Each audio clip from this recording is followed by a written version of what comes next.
Have you heard of Hashimoto's or underactive thyroid? If you have or you haven't, you might find this podcast very interesting because I know personally in my journey over the past year, I've had some pretty funky things happen with my body and I've been wondering what the heck has been going on. And then a friend mentioned Hashimoto's to me, and by changing my diet and lifestyle, my body has completely changed. So today's podcast, I've invited a lady that's actually attended a couple of our conferences, and that's how we've got connected. And I'm going to ask her some specific questions about how she found us in the first place in a little bit. But her biggest mission through her business is to help women develop their unique thyroid-friendly lifestyle. And I love that you've written unique in there, by providing positive and practical thyroid information and offering them hope that they can feel better. Her favorite thing to do on a weekend is early Sunday morning chats at the organic markets with a friend and then going to church. So welcome to the podcast, Annabel from Let's Talk Thyroid. Thank you, SJ. I'm excited to be here talking about thyroid health and faith. That's kind of like my two favorite topics. So Yeah, like perfect. kind of goes hand in hand. Completely perfect. Yeah, so Yeah. it does. So thank you. Thank you for the invitation. I'm looking forward to hopefully, offering some hope and a bit of help to anybody else that's, maybe suffering with a thyroid condition, because lots of people do suffer with it. So yeah. Yeah, it's from the little bit of reading that I've done. I've seen it's quite, because it's autoimmune, right? So it's quite a common thing for people Mhm. to have Yeah. and not even Yeah. realize that they maybe have it. Oh, absolutely. So they say, look, the statistics are really a bit fluid, partly because there's a lot of people that don't know, that if they've got a problem. But the statistic that seems most common is sort of 1 in 8 women have a thyroid condition. And so you think Gosh, 1 in 8 women, that's a lot of women. it is a lot of women. It's a lot of women. So, were you going to say something? No, I was just going to, No? no, all I was, well, I was going to say that of that 1 in 8, there would be a certain number that would not know that they've got a problem. So that are Yeah. probably suffering needlessly or perhaps being misdiagnosed with something else. So yeah, that 1 in 8 is just extraordinary. Yeah. Yeah. So, like you've already said, helping people with thyroid and then talking about faith are two of your favorite things. So, can you please share with us a little bit about your story? What's kind of happened in your thyroid life and also your faith life, but then also your business life, because you're a business owner too. We're kind of like, we've got three big whammies here today. But obviously, we want to share about business and managing business with thyroid, but we also want to talk about God and faith and business too, because that's our jam. So if you wouldn't mind sharing with us first a little bit about, I guess, your thyroid story and then like including the bits of business and everything else in between that. Sure, I will do that. And if I go on for too long, you just cut me off. It's all good. Because it's a long story. And I've got to say, really, everyone with a thyroid story has a long story. When I often say to people, tell me your thyroid story, it's usually long. And so my thyroid story, and probably if I think about it, my faith story probably started similar times. Just, I don't know if maybe that's a God thing. I don't know. I certainly wasn't aware. I became a Christian when I was 14. I discovered that I had Hashimoto's when I was 22, but if I look back, I think it kicked off about puberty. So that's sort of, Oh, 12, 13. If I look back, I can look back at photos and just, reflecting on that season, and I can see all the signs from about that sort of 12-ish age. So I feel like really I don't know what life is like without a thyroid problem. Not really. I mean, I guess you remember those few childhood things, but all of my life I have lived with a thyroid condition. And so that's changed over time. But it was picked up when I was 22. I was at the end of my uni. I was, like a lot, and I might come to this in the tips a bit later on, but a lot of us with particularly autoimmune thyroid problems are the sort of people that just push through. You just keep going.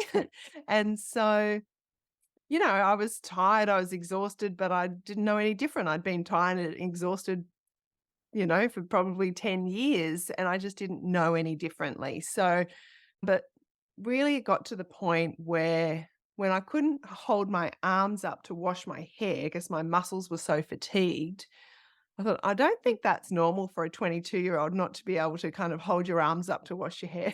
So that was probably the final straw to go get checked out. And so at that point, my mum is a nurse and she had said, oh, maybe it's your thyroid. And so really, I didn't have any trouble being diagnosed. I went to the doctor.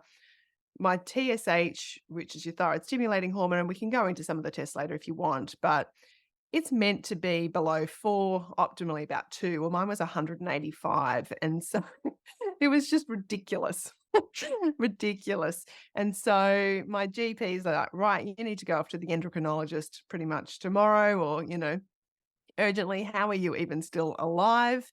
And so, contrary to a lot of people's experience, the diagnosis part for me was really simple. I think it was so out of control that it was simple to diagnose. And so I went to the endocrinologist who said, "Oh, you'll be fine. You just got to take this pill for the rest of your life. Off you go." And I remember sitting in the car after that appointment just crying, thinking, I'm 22, like I don't want to be on Yeah. medication for the rest of my life. And he was so kind of glib about it. Oh yeah, it's kind of like it's nothing. It's fine. It's just Here's a a thyroid pill. problem, just a pill, don't worry about it, off you go. And yeah, so that's unfortunately that's not that's it's terrible advice that is still given, but it's not the full story. Yeah. So, mm. So at that point, I just did what I was told. I went and I took thyroid medication. I'm still on thyroid medication. I'm certainly advocate. Like if you need thyroid medication, you need it. But it took me a long time to really learn and work out and really accept that diet and lifestyle changes really needed to go hand in hand with medication. That, the medication was keeping me alive, but, when I added in the diet and lifestyle changes, that's when I really felt so much better. So I often say, like, you just need both. Well, you may not need medication, but you may not need medication, but if you do, you need it, but you also need the diet and lifestyle component. We're a whole person, we know that. So you need that full picture approach. Yeah. So for the last 10 years or so, maybe a little bit longer now, like I've really kind of gone into that diet and lifestyle aspect. The business side, I suppose, started when I wrote a cookbook and I had a blog. I had a food blog really for a while called What Annabel Cooks. And I was just cooking. It was really just what I was cooking. Instead of writing it in an exercise book, I just started recording it on a blog. And then I wrote a cookbook. And then I was like, oh, now I've got to actually work out how to sell a cookbook. Oh, maybe this is like a little business. I don't know. It's like now I've got 1,000 copies in my garage. I've got to work out how to sell them. So I think I just sort of organically fell into this sort of tiny micro business around health, and that that sort of morphed and changed really as a consequence of the Christian Women in Business Conference. So let's give that a plug. I've been to a couple, 3 maybe, but the first one. I mean, I already had the That's cookbook in out. I was trying to work Sydney. out. That was in Sydney. So Yeah. that was 2020, Yes, 2020. Yeah. I think. Yeah, because 2018 Gold Coast, 2019 was first Sydney, 2020 was second Sydney, and then we were back up in Queensland again. Okay, so that was 2019. So it was Oh, 2019. Yeah. Yeah. so you've done It was 2 Sydney conferences. in 2 Sydney conferences. Oh, that's so exciting. Yeah, then you've been to Yeah. 3. Yeah. So, anyway, so Yeah. I'm sure it was then. Yeah. Anyway, it doesn't matter. It doesn't, but I'm pretty sure it's 3. So went along and so well, I guess I was trying to think, well, I'm kind of passionate about thyroid health.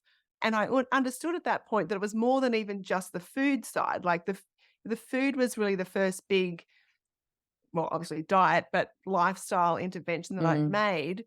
But I started to understand that there was much more than that more than just the food. And so I was trying to work out, well, how do I tie all this in together?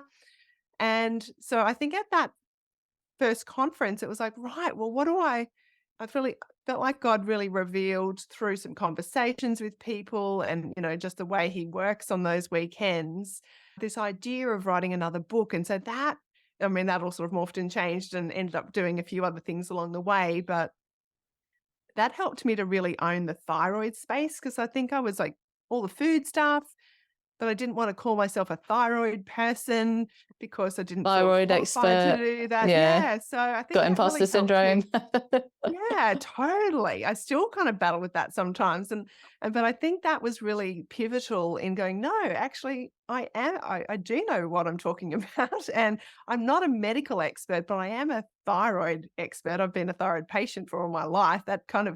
And I've heavily invested in my personal health, but also in my knowledge and, courses and books and blah, blah, blah, blah, blah. So Yeah, I feel now quite confident to say that I am a thyroid expert. totally. Totally. Yeah. So I don't know that's more my thyroid story, but that's how the business sort of side wove into that, and I guess just the faith journey has been alongside all of that as well in many different ways.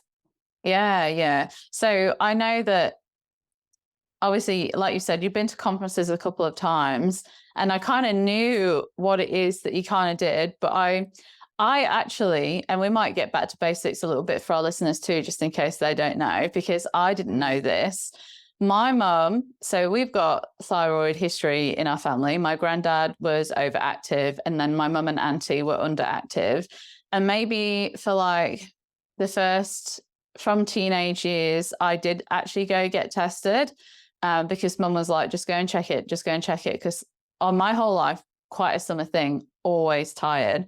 Like from the age of, I don't know, I don't think I've ever grown out of afternoon naps. Like afternoon naps Mm. are part of our family. Like we Yeah, all, that's a my very mum, my highly thyroid auntie, thing. like we Yeah. just have afternoon naps. Like, and she Mm. was like, go get tested, go get tested. So every 3 and 4 years I go get tested, but nothing would ever show. But mum had never called it Hashimoto. She'd always called it Mm. underactive thyroid. So I Mhm. actually, like, I didn't quite know that the two were Mhm. absolutely related and the same thing. And well, not the same thing because other things can cause underactive thyroids, but I didn't realize that this was what would cause underactive thyroid. And so a friend so I'll share a little bit about me just so you guys get a picture and then we'll go into the basics. So last year I was doing weightlifting and I was very much focused on macro counting. And for some whatever reason, my body was just putting on weight. Like I was doing all the right things. I was being so strict and my body just kept getting bigger and bigger and bigger. And my tiredness was just like off the charts. And I'd been through burnout a bit myself, like a couple of years back, but it didn't matter how much I slept or how heavy I slept. I just couldn't get any energy. I'd wake up feeling exhausted.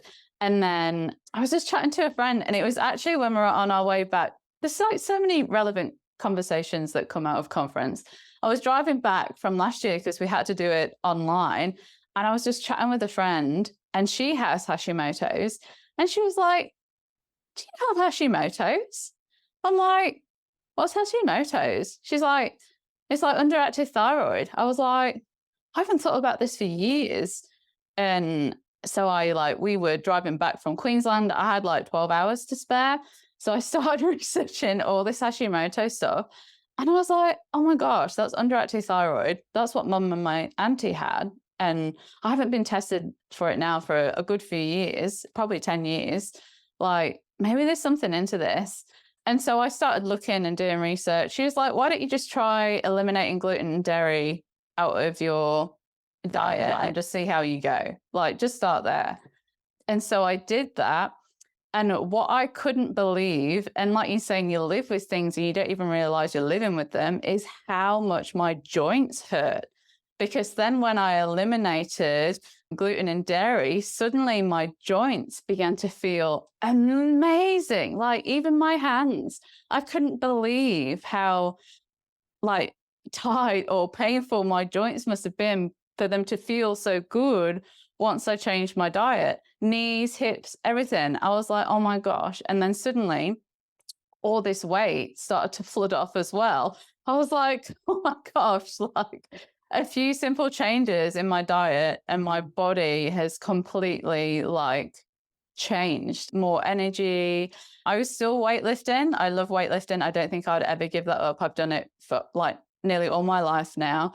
Still walk, but nothing like, and I still have to be really careful with walking too, that I don't do too much walking because I can also feel that that inflames my body. But like just the difference it's made from just doing like taking two simple things out of my diet. And I'm not saying that everyone should go and do this. This is just my experience, but it's just been unbelievable. And like I've shared with Annabelle, like I haven't actually gone and got tested again. This past 6 months has been absolutely crazy. I'm like, I just want to get conference out the way and then like let's go and really sort this body thing out. But yeah, just the difference it's made for me personally, just even changing my diet without bringing in any pills or anything like that. Yeah, it's been incredible. So can you please explain to the listeners like what Hashimoto's and underactive thyroid is, just in case people don't know?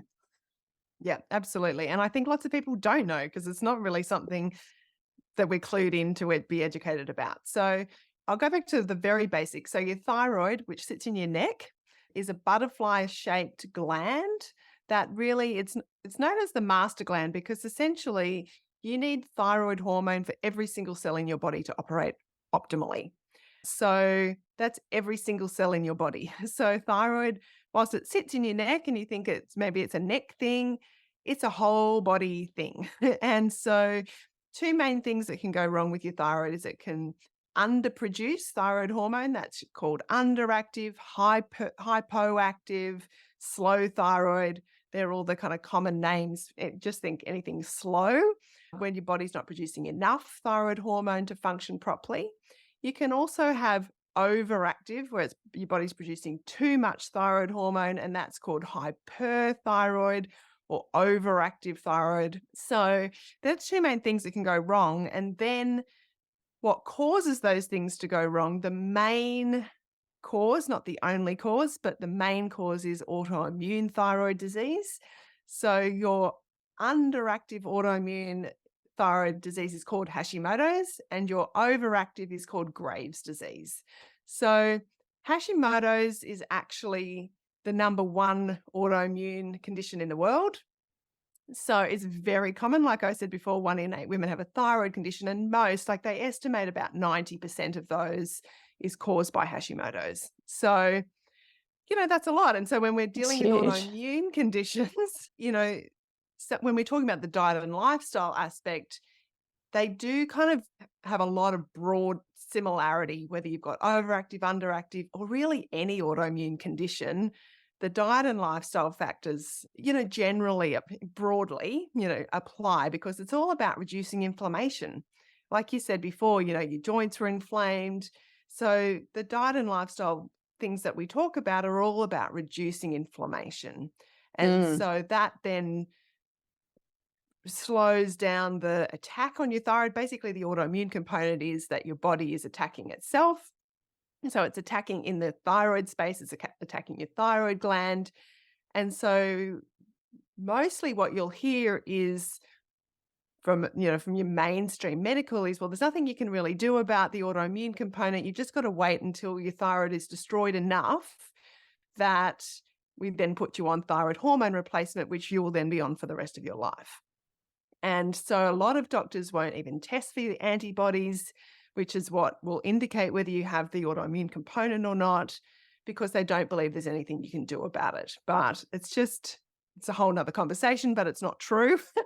There is stuff you can do about it. So the sooner you can find out whether you've got the autoimmune component, just like you've just done, SJ, like if you can change your diet and lifestyle before, I mean, you don't know what your thyroid hormones are doing, but if you can do that before there's sufficient damage to your thyroid gland, you may be able to prevent that destruction and therefore needing medication. So there's so much, I think, hope and positivity in this space, particularly if you get, but you've got to know, you've got to have the information, you've got to be tested, you've got to have the full thought, thyroid panel plus the antibodies, and then you know what you're dealing with, and then you can take the appropriate action. So Yeah. there's lots of good stuff that can be done. Yeah. Yeah. Yeah. And I always think prevention's always cheaper than the cure, right? Like, even when like, whatever I do now is going to affect my body in 10 or 20 years' time. So, what am I doing Yep. now anyway to look after my body? Like, how am I going to keep my bones strong? And that's like one of the other reasons why personally I love weightlifting, is because it helps women with their bone density, as well as you being able to lift your washing up without making a grunting noise, and you can carry your shopping in and hopefully one run. Only joking. Well, but and it's a very good form of exercise for someone with Hashimoto's, actually, yeah, strength training. yeah, Yeah. low impact, right? Yeah. I can remember, like, in my 20s, I would do like a HIIT class or like body attack, and my muscles and joints would ache for days. And I just thought I was just really unfit. And like, I just could not handle this amount of exercise. But actually, no, I'm doing opposite to my body of what I should have been doing to look Yeah, I think we've after all it. done that, SJ. I spent years doing that too. So if I'm not like nearly dying and vomiting, then I'm not exercising hard enough. It's, and I think, oh my gosh, Annabelle, you just did so much bad stuff to your body. Yeah, As, instead of the because food. I think actually Hey, come on, it's Bobby. It's good to open. know. So maybe for the listeners that don't, think, well, okay, you've just explained a little bit about what thyroid is, but how would I know, other than having a blood test, how would I know if I've got a problem with my thyroid? I Yeah, think some of the most common, look, there's a gazillion symptoms we'll just focus on underactive thyroid, a gazillion symptoms, but the most common ones are things that we've talked about: fatigue, weight gain, like unexplained weight gain, or really like inability to lose weight, yeah. brain fog, joint pain, things like your hair Sex falling drive. out, Yes. sex drive, Thin hair. infertility, thin hair, dry skin, Brittle the nails. outside brittle nails, the outside third of your eyebrows, just not being there. That's another common sign. Cold extremities. Even I'm sitting here, my fingers are cold toes. Depression and anxiety are both. The anxiety is sometimes more associated with hyperthyroidism, but it can equally be a symptom of hypo, and that general sense that something's not quite right. Like, I know I'm not feeling how I either did before, or something's not quite right. I can't quite work out what it is. That's also a sign. And so all of those things you think, oh yeah, I think when I rattle off those symptoms, most people go, oh, I must have underactive thyroid. Um, but because they can overlap. And I think that's why often it is under or misdiagnosed is, those symptoms can overlap with other things, Yeah, adrenaline So fatigue as well. Like, I yeah, know that that's another kind of linked thing, and just general yeah, burnout. I mean, as business yeah. owners and women who are passionate about achieving things, we I like often that. will Yeah. Yeah. push ourselves like you did Mhm. before to, you're just going to push through and you're just going to get this thing done or whatever it is. And often we're just doing ourselves more harm than good. Yep. But yeah, I mean, I didn't even know there was such things as nightshade vegetables. And so that was another thing that I began to learn about. And how does that cause inflammatory? Because a lot of people think, oh, it's gluten and dairy. And then I'm like, well, actually, I've taken out tomatoes, capsicum, spices, white potato.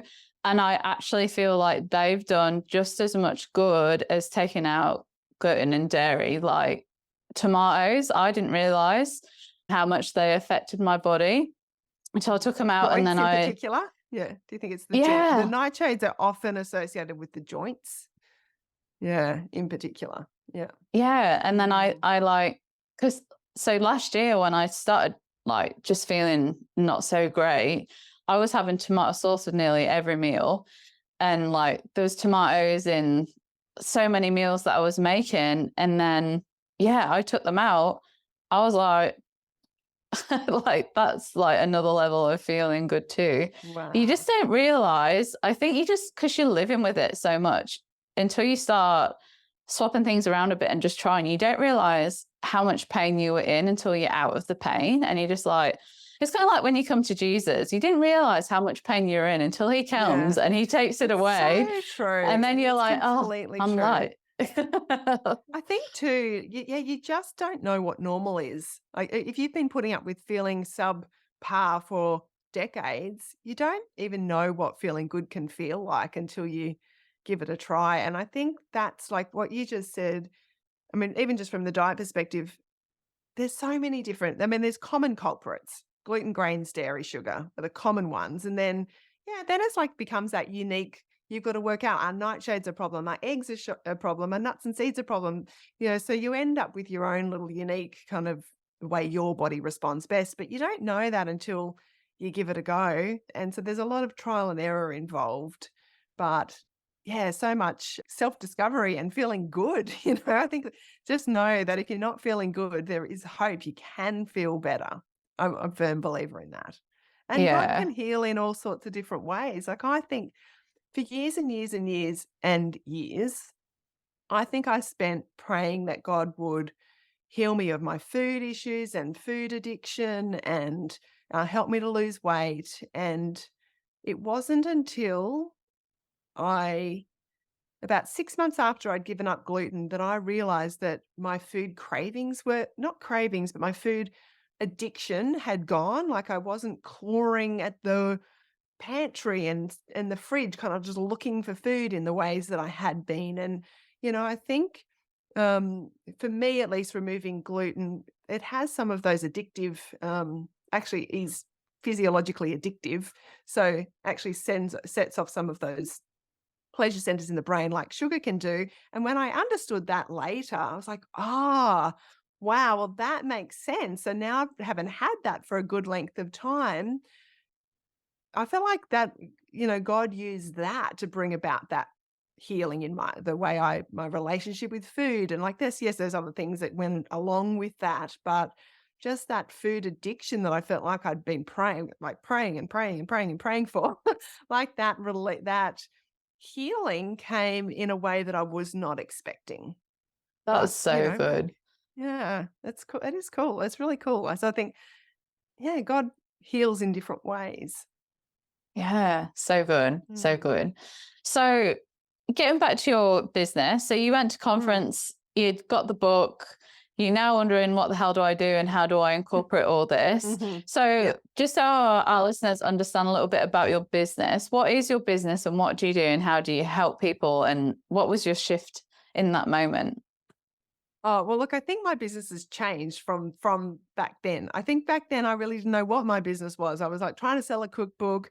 I was into essential oils. I was selling those. I'm like, I don't even know how this all fits together. What am I even really doing? Am I even really a businesswoman? And so I think I was all over the place. And so I couldn't even really explain what I did. And so the whole process of the last few years and each of the conferences were sort of brought more and more clarity, I think. And so now I would say, well, I have an online business that supports women with thyroid health conditions. And so, I mean, that looks like different, books and podcasts and courses. But really, what I'm trying to do is help women with thyroid conditions implement diet and lifestyle changes so that they can feel amazing and get on with doing all of their mission that God has, equipped them for. So that's really my business now. But that's not Yeah. what it was when I first came. That's so interesting. It was only a couple of podcasts ago that I did about how businesses change, like Mm. where God originally put you or might have put you and then where you're at now will probably have changed. Or if you feel like you're in a pivotal moment in your business where it's starting to literally pivot into a different direction, that's okay. And pivots do happen. And it's just building on the foundation from foundation into the next step, the next moves, the next season, whatever that is for you. And it's totally okay.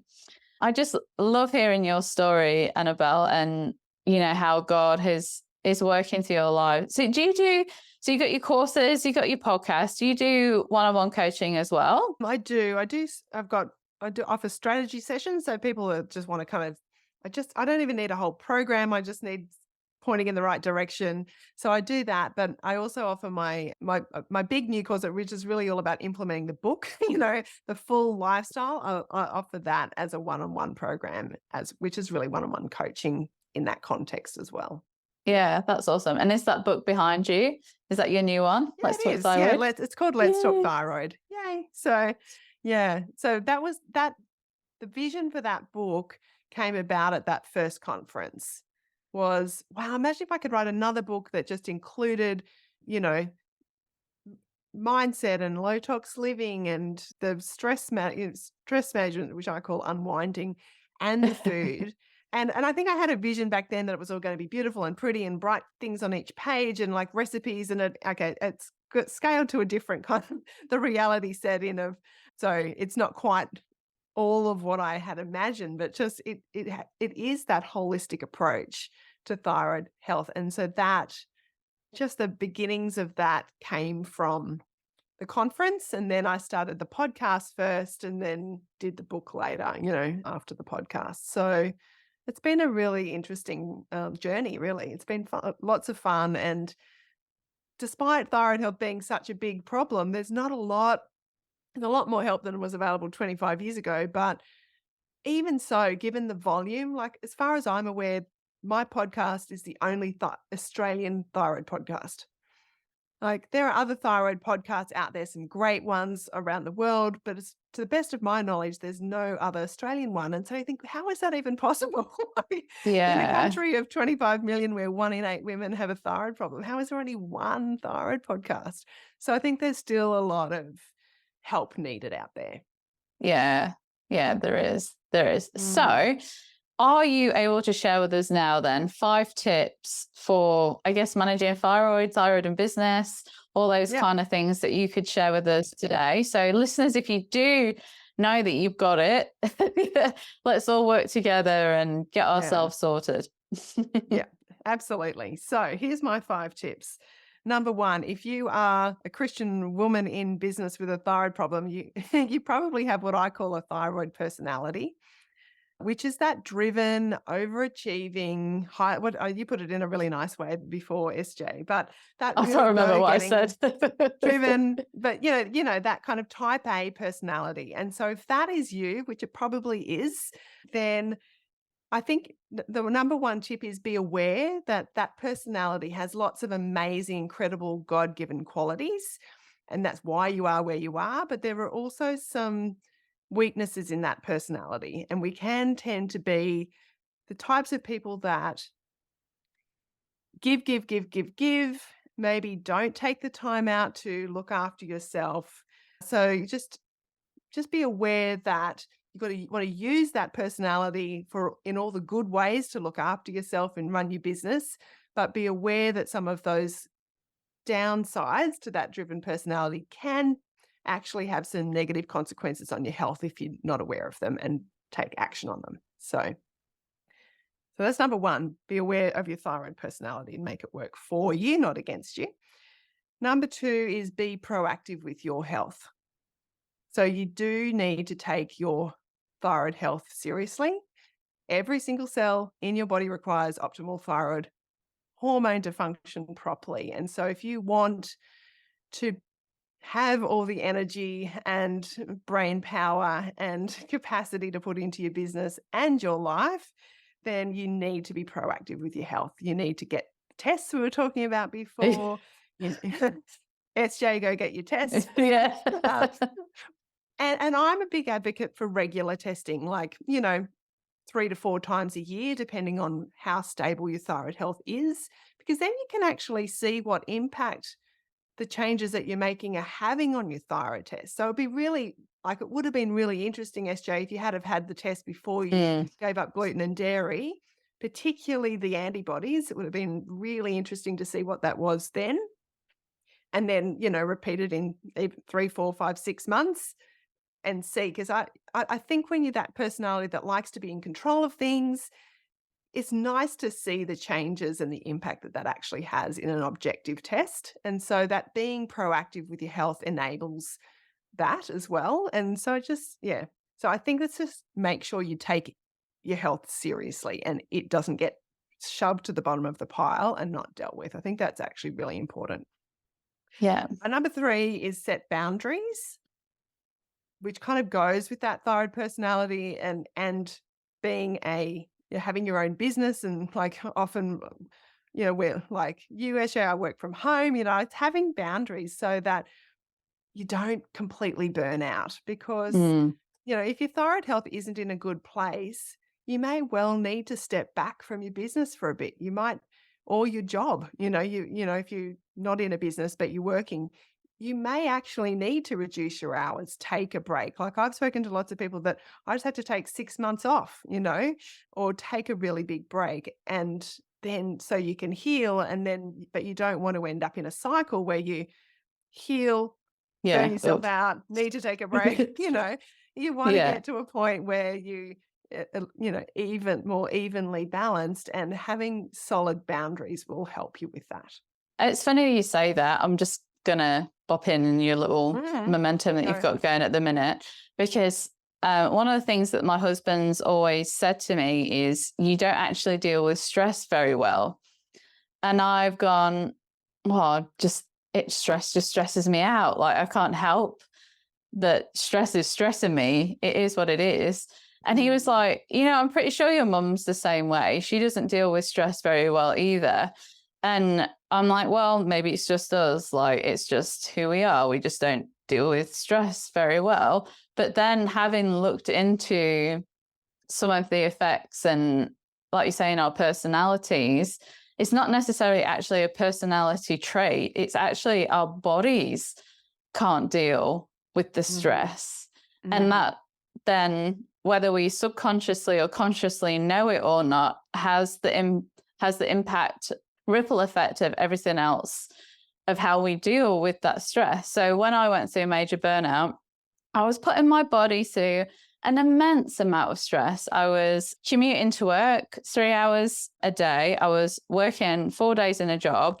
We just launched Christian Women in Business. So I had all that happening on the side. We were house sitting. So, your basics of food, shelter, water, that was completely like unknown all the time. Like I'd put myself and my body through an enormous amount of stress. And Mm. I didn't deal with it very well. And I did end up being in bed and I couldn't move. And I had the same things, depression, everything Mhm. else. And like once you realize and then you start looking back on your life, you're like, well, I could have dealt with that season a lot better if I'd have known. Mhm. Yep. And now, like you said, setting those boundaries, like we have people in our lives that might be putting pressure on us, but I just flat out damn right say no these days because Mm. I've been there now. I've done that. I'm beginning to understand my body. I'm beginning to understand that stress. And it's so important for me just to flat out right say no because they don't have to live in this body of me dealing with that stress. And, again, your tight joints, like your body aching, all that other stuff. And then that you think you're depressed, you're not. It's just how your body's going right now. It's Mhm. massive. So, like, I'm like setting boundaries. I feel like this like the biggest one because you set boundaries with your health, your food, Mm. what you're going to eat, your lifestyle, and then just what Mhm. you're saying yes and no to is like, it just, yeah, so important. Thank you for bringing tip number 3 of setting boundaries. That's right. Look, that is massive. And I've got to say, pretty much whenever I'm talking to someone on my podcast, stress is up there. Stress is probably more important than food because if you if you're stressed, you can't digest your food properly anyway. So I think you're right. I mean, stress and thyroid is such an incredibly massive topic. So, I mean, I think if you're listening, just know that it is massive. I mean, I look back at when my kids are all teenagers now, but when they were little, I had 3 little boys. And, little boys are busy, right? And so, but I was on medication, but I wasn't managing my health in the same way that I am now. And I was irritable, snappy. I didn't enjoy those years. I look back and I think partly I'm not one of these women that loves, loves, loves little kids. Some women do, and that's fine. And so that's not me. But by the same token, I was grumpy. I would yell at that. Like I was not a particularly nice mum a lot of the time. And I think A lot of that was, I wasn't managing my stress. I was still eating gluten and grains, and so my your gut brain connection is really strong, So poor gut health, poor brain health, and mental health. But I didn't know about the impact of stress on thyroid, and all of what I know now, I didn't know 15 years ago when my kids were little. And I like to think that if I did know then what I know now, that I'd be a slightly nicer mum. But I'm definitely not as irritable now, and I'm not as snappy, I'm not as agitated, I'm not as like I'm a calmer, I'm just calmer. I'm not Mm. a zenned out person because it's not my personality, but I'm much calmer But than in I yourself, was. right? Yep, Just much, in much yourself. calmer. Yeah. Yeah. And I have learned that even I think with stress, I can feel like, "Oh, I'm not really that stressed," or there's nothing really going on that's sort of stressful, but my body will tell me. I can think, "Oh my gosh, I should be able to cope with that," but my body just says, no, nope, not coping." Yeah. Not So, today. not today, not today. So I think that's been a really interesting learning for someone who intellectually thinks, "Oh, I should be able to cope with that." My body says, "No." So, Yeah. So much awareness and so much listening to yourself. It's just so mm, important. So yeah, important. Yeah. yeah. Cool. All right. So number 4. Okay. Well, I We've mean, gone on that's a really tangent of enough, stress. really. It is enough, really, isn't it? I mean, I think I think number 4 is is probably it's that whole idea of seeking God first. And it's so I know it can sound really glib and really Christian, but I think I've been a Christian since I was 14. I feel like I'm only really just grasping that now, which sounds ridiculous, Not to at have been all. a Christian for however long that is, 35 years, and just be grasping now just how important it is to seek God first and to seek his face, seek what he wants for me, seek what he has for me, seek what his plans are for me. And I think actually, like a lot of the exercises and questions and things that we've done at the conference have been really helpful in that process across the last few years, just really developing that intimacy with God. So I think, SJ, you do a great job of that. So thank you. Oh, Um, thank you. I think that deep relationship with God and the questions and the waiting for answers and things like that is probably I'm going to call it a skill, but probably a skill that I wasn't taught really as overtly, like as a young Christian. And so I think that has been really important. And I think in the seasons of change and twisting and turning and I feel like sometimes I don't always hear right, or seasons things haven't worked out in my business how I thought they would. So, there's all of that, but really starting to get, well, actually, the only thing that really matters is that I'm seeking God first. So that is number 4. And number 5 is just keep it super simple in everything. That's probably I talk a lot about KISS, like keep it super Mm. simple. Yeah. So, and I think when things are complicated, and I tend to make things complicated, and thyroid health is complicated, business is complicated, faith sometimes can be complicated, and that's all true. So it's not denying any of that. It's that holding in tension the complexity, but coming back to keeping it super simple. Okay, well, what's one thing I can do? What's one dietary change? What's one thing God's asking me to do? Just keeping it really simple, that helps you to make progress, because otherwise you get lost in the complexity and it all's too overwhelming and you end up doing nothing, getting overwhelmed, getting lost. But if you can keep it super simple, and I say this to myself all the time because I think that message is as much for me as it is for anyone else, is just, okay, well, what's pare it back? What's one thing? What's the next thing? Just one thing at a time. That's so And good. you'll There's get been there. a there's been a theme of simplicity in the tips from the past few guest Interesting. speakers before you. I'm like, There we go. See, there's a right, theme. like If you need God's got a keep message. keep your marketing simple, keep your health simple. Like, yeah, Yeah. totally. That's awesome, and it is like it's as simple as okay. So my choice today, and has been for a few months now, to keep like food simple, because sometimes I don't know how you go. You say, you've done a cookbook and everything, so you're quite a foodie. But for me, sometimes with everything else going on, I just don't have the brain power for food. Like it gets to Yeah. 6 o'clock and I'm like, oh, what are we going to eat for dinner tonight? And I know for me, it's important to have good protein, some good fats, and some carbs. Like I need carbs. And I think like the type of carb is important, but making sure I've got carbs in there is very important for me personally. And so, like, over these past couple of months, to make sure that I'm set up where I don't need to have that brain space, I've been putting in our slow cooker 2 massive chickens. And I just cook the chickens. I don't put anything on them. They just, cook in their own fat and bone broth and everything else that's in there. And it's the most delicious tasting non-dried chicken ever. And I've got one on the pot now, like, well, 2 big birds on the stove in the crock pot, whatever it is you want to call it now. And then I know that, and I just I strip them once they're done, just put it in a container and shove it in the fridge. And then I know I've always got a good source of protein that tastes delicious to me, that I know I can then put a salad with or put some veggies with. And it just keeps it super simple. I mean, we're in the countdown to conference now. My brain is just like, Mish. And then having learned everything about my stress and making sure that I'm like keeping calm and, keeping as stress-free as possible, like, what can I do just to make even that element of my life more simple? Putting 2 chickens in a crock pot and just letting them cook is simple for me. That's fantastic. And then I just know, I just know then there's always chicken in the fridge that I can just grab and just do whatever I want with.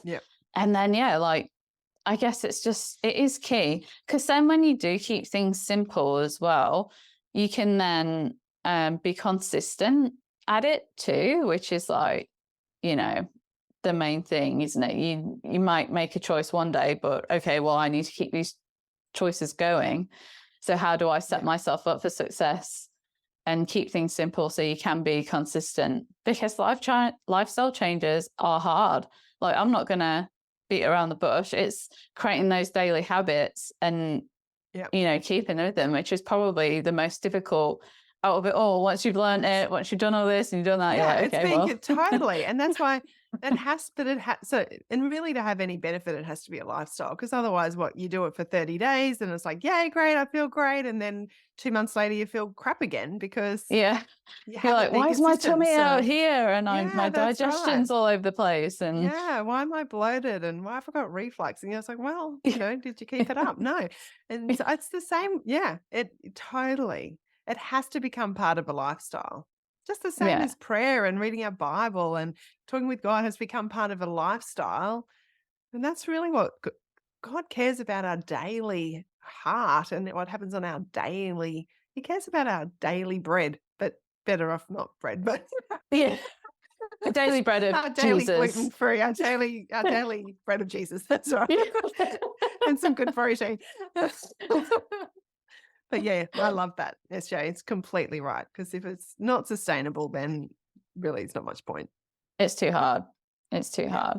So you've mentioned it a little bit, and you've taken us on your journey of how, now 35 years into your walk, you're getting there with JC and the intimacy is starting to really grow. How do you incorporate God into your business? Oh, well, it's interesting actually, because my business is not overtly Christian. Like it's not a Christian thyroid health coaching business. It's just me as a Christian in my business. So I think on a practical level, I suppose what I'm wanting to do in the way in all of what I do is I want to bring heaven to earth for those that are around me. Like, so I want to bring that the hope and all that. I guess I want to obviously reflect God's love and care and compassion and desire for healing. But I guess I just do it in a way that is, not overtly Christian. And so that's a fine it's a weird one sometimes. So I'd say it underpins everything I do, but it's not as obvious on the outside necessarily, unless you Mm. know what you're looking for. I mean, every now and again, obviously I'll say things about my faith, but that it's not overt. It's so I suppose, and that's, it's a bit of a struggle sometimes. Like, well, God, do you want me to be more overtly, Christian in what I do? And so I think it's just that constant praying for wisdom and discernment and what am I doing here? And yeah, like, is this my ministry? Is there, I don't know. That's sort of an ongoing discussion between me and God, I think. Yeah. So yeah, I don't But know if that that's it answers though. your That's the question, but no, it is. Yeah, you're mm, incorporating him in every day. I think mm, hang on, I just need to go and let my puppy out. She's crying at me at the door. Hang on. uh-huh. No, it's all good. Okay.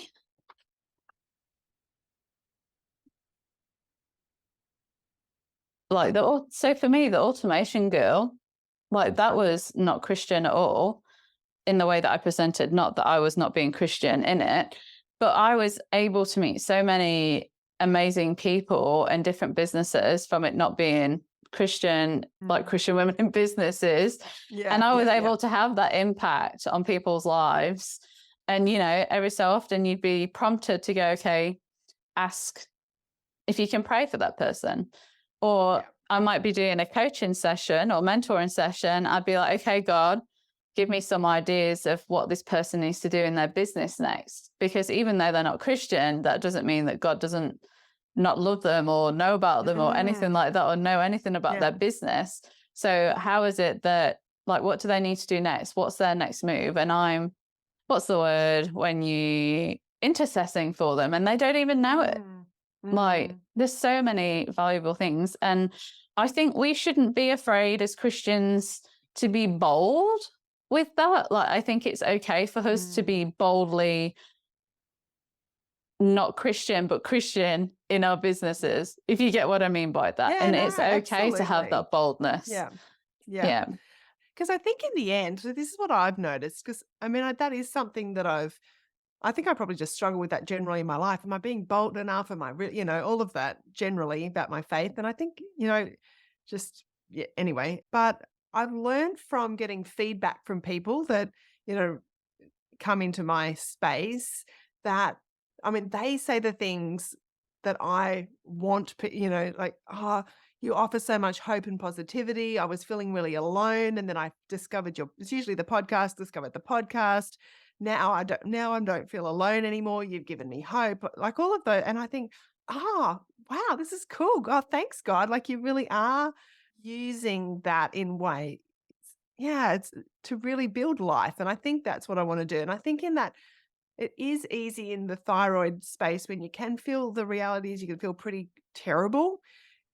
It can be easy to get into a negative spiral. And some of the stuff that is available online, look, there's some great stuff, but there's a few. I've been in groups and things before, and they have a big negative spin, and I think, no, I don't want that. I want to be a voice of hope and life and into this space. And so I think that, when I've had feedback, I shouldn't be surprised, but I get surprised, I'm like, oh yeah, that's cool. That's great. Definitely Sometimes we what I need that want. surprise. Yeah. Sometimes we need that encouragement. We totally do. Mm. Because you do, you go day in, day out, and you're recording your podcasts, and it's God giving you a big high five on your back and going, well done.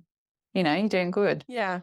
Yeah. Oh, look, I got a lovely message from this lady recently, and she's just sort of signed it off, blessings from it. And I just said to her, "You a Christian?" And she said, "Yeah," and then we sort of got, chatting about that. And she said, "Oh, I love the way in your book you're positive with this." And and I talk about it a little bit, that I prayed for this and my prayer for that, and she said, "Oh, you are such an answer to prayer," for, and so it's like, oh God, thank you, like, for that, like, that encouragement. And it's, yeah, you don't have to have a boldly, I am a Christian, business. Well, that's being light in a dark world, isn't it? I think that's Yeah, it the is. dark, the light. That's so beautiful. Yeah. Mm, Yeah. So mm. can you share with us next what's your Bible verse for this season and why? Oh, gosh. Well, my Bible verse for the season right now is, I can't even tell you what it is, which is terrible. But, as for me and my house, we will serve the Lord. I've got 3 teenage boys that, are, let's just say, on their own faith journey. And Yeah. so, but I really want to believe, that all 3 of them are going to, we as a family are going to be serving the Lord as a household, as a family that, you know, He's going to, work in their lives, see them come to Christ. And, that together as a family, like we're going to have this big impact that we'll be serving the Lord together. Joshua 24:2 or 15. Thank you. Yeah, all 15. It's in Let's the just say summer. both. It hasn't, it's giving me 2. I just quickly Googled it for you to, I think it's 15. Yeah, we'll pop it in the show Okay. notes. I'll make sure that Thank you. I have a good look after and make sure we get it in I there. can have a look and let you know too. It's all good. That's Well, actually it's one of the things been, I'm supposed to be working on. It's like memory verses. oh Gotta gosh, do that. I'm like, You just called me out. I am not there. I have them written down in the journal and, Yeah. they stay there. They don't stay here. Yeah. Yeah. We'll Yeah. blame that on the hashies. Yeah, that's true. Yeah, let's do that. Cool. So, where can our listeners find you, my love, if they want to get in contact with you? So, we'll put all the links in the show notes, but where can they contact you and where do you hang out online? So probably the simplest is just to go to letstalkthyroid.com, and then from there you'll find everything. That's probably the easiest thing. I'm active on Instagram and Facebook, and I've got a great Facebook group actually. And again, you'll just find it all via the website. That's probably the Yeah, simplest thing. that's awesome. And Hmm. yes, we will put them in the show notes. So, if you forget that or you're driving, head to the podcast episode and we'll pop everything in there for Annabel.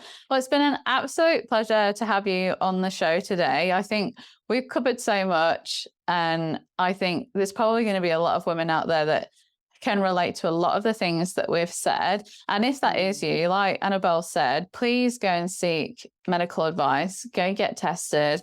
You might find other things. It might not necessarily be hashies, but the main thing is that you look after your body, you listen to it, no matter who you are, where you are, you respect your body. God's given it to you as a temple, and it's our job to look after it. And often it can get left behind in business. We do put ourselves last, but I think it's really important to set that boundary and make sure that you are looking after yourself and your health. So please go make time for that. Is there anything else that you'd like to share today with our listeners? No, SJ, I think there's lots of this conversation could have gone in a gazillion different directions because I think, we both like to talk about all these things, but no, I think I think we've covered a lot of really great ground. So yeah, just have hope. That's my last message is just have hope.